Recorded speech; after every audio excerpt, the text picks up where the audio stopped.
What's up, folks? It's Fuzz here. Welcome back to the channel. Hope you all have an absolutely fantastic day. It's Monday, which means we have more custom tactics to be going over for FIFA 22. Today we're going to take a look at the 4-3-3, but the 5th variant. We have looked at it before on the channel, but it's at least a couple months ago now, so we're going to have it updated post-patch, and this one specifically on next generation, but will work on old generation too, so we have everyone completely covered. If you do enjoy the video, please leave a thumbs up on it. It's greatly appreciated. It helps me, it helps the algorithm, all that good stuff. And if you're new around here, hit that subscribe button. The growth's been insane recently. The support's been fantastic. If we continue that would be great. This is a team I was using for it.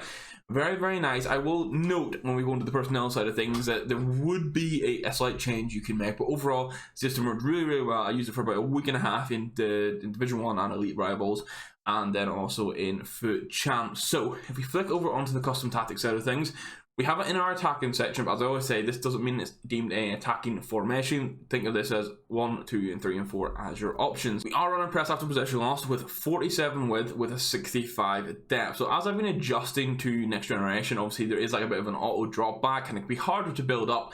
I did want to still be able to play a press and have a pressing system. The 65 depth helped prevent the auto drop back a little bit, because as much as it can be hard to break down the auto drop back, I think it hinders you in an attacking sense as well. So 65 was really nice to this, and the 47 width just give us that balance in the back line. On the offensive side of things, we're playing long ball and direct passing with 53 width, so spreading it a little bit. Obviously 3 centre midfielders, and you rely on just wingers up front. Maybe you want to spread the fullbacks and the wide centre mids out a little bit. 5 players in box, and then 2 corners and 2 free kicks, which is pretty standard for us. The big thing to notice here is on next generation, you kind of have to play either balanced or direct passing at the minute for the chance creation. Anything else doesn't really work. Forward runs doesn't work at all, and I don't like possession that much, so you are limited to both of those two. So direct passing works, and then for build up play, I find long ball or balance to be the best at the minute. Obviously we want long ball and direct passing, and it worked pretty nicely, which you'll see in the gameplay hopefully. On the formation side of things, personnel, you can see here the back 4 self-explanatory, as is the goalkeeper. We have Kessie as a proper defensive midfielder. You do want, if you can, a medium attacking high defensive midfielder here, but Kessie does a really good job. Spinazzola playing as a box-to-box. I did actually have Pellegrini playing right centre mid here, and then I tested El Shaarawy here after I packed him. I think having a cam that does have decent physical and decent defending stats would work here. You can get away basically any attacker really that has decent defending stats, which a lot of the team this seasons do. You can play them here, and then it means that you're not too, say, defensive minded. Essentially you want to have 4 attackers, but this 4th guy just can defend, and your top 3 is self-explanatory as well. On the instruction side of things, we play balance, which is default for the goalkeeper. We don't want to change anything there, and then it's the same for the centre backs as well. On the full backs, on the left hand side of things, we have stay back while attacking, but on the right hand side of things, we have it on balance. So this is pretty much so you can allow for one person to get forward on the side. You pick your most attacking fullback in this case. It doesn't matter if it's the right back or the left back. When I was testing this, I had Emerson playing left back, so in that sense, it made sense for him to be stay back and let Cuadrado go forward. But with Pereira and Cuadrado, I can kind of mix this up depending on how I feel. But that's what you would run there. The defensive midfielder is going to be stay back while attacking, cover centre, and cut passing lanes. This is because you want your centre mids to be players that can get forward. So you just want a nice beefy defender here that's going to guard that back 4 stroke back 3 whenever Cuadrado pushes up at the right back slot. And this will work really well. Basically, this is one of the best combos you can run for a central defensive midfielder system. Like the likes of that flashback Verratti, flashback Chiesi, all work there really, really well. Even that new Fernandinho card that came out, I think he'd be stellar in this sort of position. The left centre mid is going to be get forward and stay on the edge of box across. And this is essentially because this is your guy who is a box-to-box, and this Spinazzola card is a perfect box-to-box in this game. You put a gladiator on him and you're laughing, but essentially we don't want him rushing into the box as well, because then it creates a disconnect in the midfield. Basically, Kessie's going to be stayed back with the defenders, and then if you have everyone else floating into the box, you will have this big gap that forms, and that can be penetrated. So having them stay on the edge of the box across will help to nullify that. And then on the right-hand side of things, we have get forward and get into the box with the cross for the right centre mid, who essentially you want a cam or say a centre forward, basically an attacking player here with the defending and physical stats, so they can do a little bit of defensive work in the midfield, and they're going to be getting forward. They will get in a lot of goal scoring opportunities for you. Pellegrini had quite a few goals from here. El Shaarawy wasn't as effective from here, but I think this is because with his card you need it to be in the actual attacking third. I think someone like maybe Vert's team this season is a really good example of a cam that can play here. Even the new Grealish card, I had him playing here, that new Grealish shapeshifter, was fantastic as an attacking centre mid. So just to keep that in mind, we are playing with a centre forward rather than a striker, but we do have them still on stay central, get in behind and stay forward. Essentially what I've always found with this is it means the centre forward just drops in a little bit, helps connect the midfield. Essentially you have triangle options with both Spinazzola and El Shaarawy then out to the wingers. And also, with how then the wingers is out, which I'll show you now, they're on cut inside, get in behind, and get into the box or cross. That's for both of them, and both on aggressive interceptions as well, which we'll get onto the aggressive interception side of things. Essentially, this means the ball is going to drop into the pocket of space. It essentially means he can play false 9 without having to set it to false 9. And in certain attacking scenarios, because he's getting behind, he'll still make aggressive runs. But that position that he holds is essentially false 9. With the ability to get in behind. So he'll get the ball to him and we'll be able to pick passes in behind to the wingers. With the wingers being on aggressive interceptions, these two you'll basically have to guarantee that you sub them out, but I think that's fine. If your substitutions really, you'll be making the changes for the left wing and the right wing, and then really it'll be one of the centre midfielders or the right back as your third substitute in the 60th to 70th minute. Be the most effective on it. But that's the tactics and the instructions. I'd say this was the team I ran for most of it. Pellegrini was in the squad as well, and then Grealish was a super sub in some of the positions. I'm gonna have to go through gameplay now. One is a pre-recorded clip, and we'll go through and find the actual elements from that worth showing. And then the rest, we tested these all live on stream. The link for that is down below if you do want to keep an eye on when we stream. We have an official schedule getting posted this week. But it's lots of clips from the stream where we were testing them, so you can basically see me test these live if you want.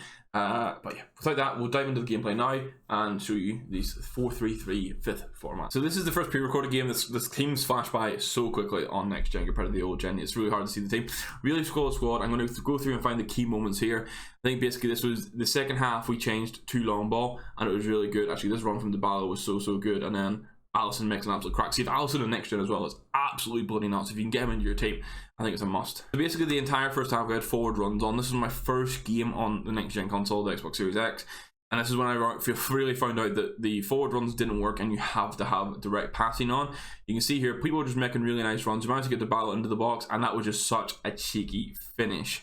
But you can see the whole way through this build-up, they're making runs that you'd expect on forward runs, like they're being aggressive. But in my experience with forward runs here, essentially everyone would just stand still. Like Dybala wouldn't actively make a run. You can see they both make runs into space here, and we managed just to get, he pulls the centre back, so I know I can get that into Dybala. We go for the flare, and it goes by Alisson. This second goal is a really good example of what I meant, where Dybala is like the centre forward that can help pick a pass to the wide men. So you can see here, Dybala picks the ball up as a centre forward.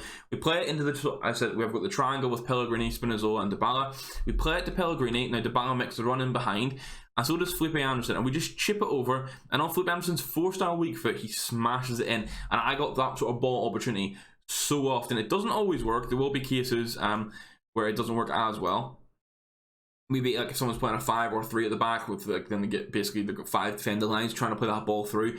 Doesn't work as well. But if you're playing someone who's got a 4 at the back and they have the fullbacks going forward, you'll find that penetrating space quite a lot. And this is the final goal here. So we've got 3-0 for the Rage Quit. You can basically sort of see the build up. At this point, this guy was sort of playing a press, but really nice ball into Pellegrini. We managed to play it straight through to Dybala, and then we take it by the keeper and then just finish it off. 3-0 Rage Quit. We love to see it. And we'll move on to the stream clips now for you guys.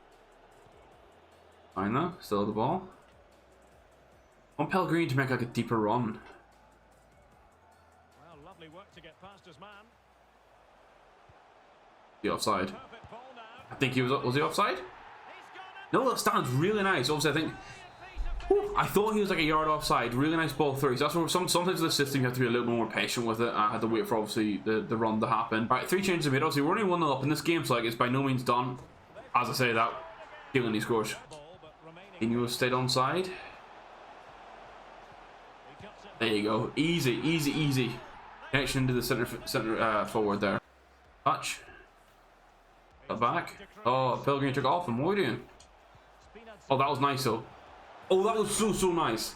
That link up between the centre mids. Obviously, Pellegrini took the ball off him, but still, that's what I want from the centre forward. Verge was, maybe it's just because he had tired centre backs, but Verge was so much more impactful there. Kessie. Dybala's going to be 3 though.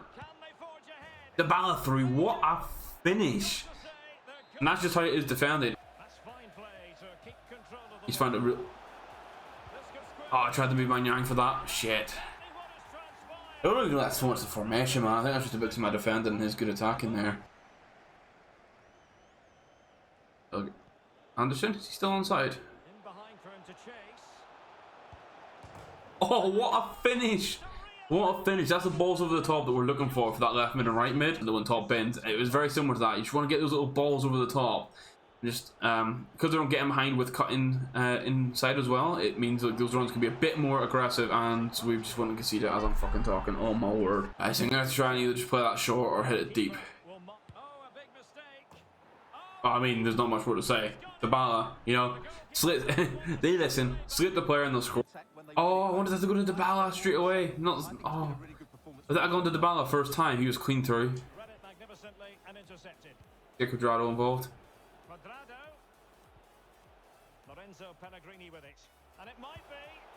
Oh, brilliant play from the centre forward. Yeah, I saw it. Oh, he's through. Oh, that was a brilliant bit of play from him. Fair play. Whatever I said at the start of the video, that's what we're going with. But it's much better than having them constantly attack. I think that's what we can take away from this. Fucking Dybala scored another one. Gonna play that over to Quadrado. Santino and Ron, but at the time I've controlled this is way too. Going to be miles offside. Verso isn't. Oh, that would have been such a nice finish. That's a nice little bit of link-up play, though. So, guys, that's the tactics, that's the instructions, that's the gameplay for the 4-3-3 fifth variant. It is one of my favourite formations on the game this year. It's not quite as overpowered as it was at the beginning of the year. At the beginning of the year, when we were figuring things out, that centre-forward link-up play was so overpowered. And obviously, through balls, we could just spam them for days. Not so much as heavily anymore, but still, really solid formation. One of the best meta options for you right now. I always say you should have at least 3 to 4 formations set up in those options that you want to flick between. Obviously, I'm a little bit different because I'm testing 1 or 2 formations each week, so I'm kind of forced into that.